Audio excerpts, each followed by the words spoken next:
एक राजकुमारी का स्वयंवर था। उसके स्वयंवर में भाग लेने के लिए दूर दूर से बड़े बड़े राजा महाराजा आए हुए थे, क्योंकि राजकुमारी चंद्रा अपनी खूबसूरती के लिए देश प्रदेश में विख्यात थी। सौदागर और बसंत भी जाकर राज्यसभा में खड़े हो जाते हैं। कुछ समय बाद राजकुमारी चंद्रा अपने हाथ में वरमाला लिए अपना वर चुनने के लिए राज्यसभा में आती है। जब वो राज्यसभा में देखती हैं, तो उसे एक से बढ़कर एक राजा महाराजा दिखाई देते हैं, पर राजकुमारी चंद्रा की नजर सबसे पीछे और एक और खड़े सुंदर नवयुवक के ऊपर अटक जाती है, जिसका चेहरा मुरझाया होने के बाद भी उसमें एक अलग ही नूर दिखाई दे रहा था। वो नौजवान था बसंत, जो कर्मों का मारा सौदागर के साथ यहाँ आ तो गया था, पर उस बेचारे को इन सब से कोई मतलब नहीं था। वो तो बस गर्दन झुकाए अपनी ही सोच में डूबा हुआ था। राजकुमारी चंद्रा उसके पास आती है और उसे वरमाला डाल देती है। ये देख सभा में उपस्थित सभी राजा महाराजा हैरान हो जाते हैं। सौदागर को तो जैसे सांप सा लड़ जाता है, सोचता है ये क्या हो गया,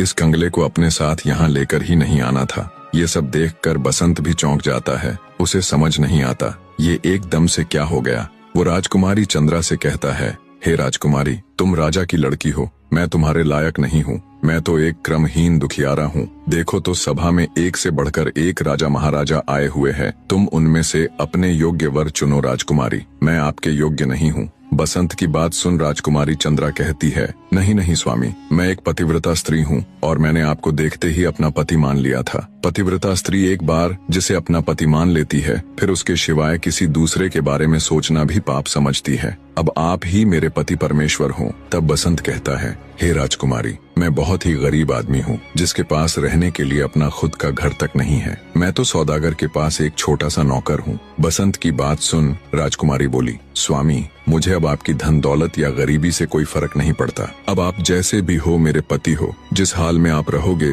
मैं भी रह लूंगी, जो आप खाओगे वो मैं भी खा लूंगी। अंततः राजकुमारी चंद्रा के हट के आगे आखिरकार मजबूर हो बसंत को भी झुकना ही पड़ता है। राजकुमारी जब माला डाल अपने चलने की तैयारी करने के लिए महल में जाती है, तब उसके पिता भी उसे समझाते हैं कि हे मूर्ख लड़की, ये तूने क्या कर दिया। मैंने तुम्हारा स्वयंवर इसलिए करवाया था कि तुम अच्छे से देखभाल कर एक सुंदर और प्रतिष्ठित राजकुमार को अपना पति चुनोगी, पर लगता है तुम्हारी मत ही मारी गई। जो उस कंगले के गले में वरमाला डाल उसे अपना पति चुन लिया। अपने पिता की बात सुन राजकुमारी कहती है, पिताजी, अब वो जैसे भी है मेरे पति हैं, आप उनकी तौहीन मत कीजिए। राजा कहता है, ठीक है, अगर तुम्हारा यही फैसला है तो मैं तुम्हें अपने धन में से एक फूटी कौड़ी भी नहीं दूंगा। देखूं तो तुम इस कंगले के साथ कैसे रह पाती हो। पर राजकुमारी के ऊपर अपने पिता की बातों का कोई असर नहीं हुआ। वो अपने माता पिता और परिवार को त्याग कर बसंत के साथ चल देती है।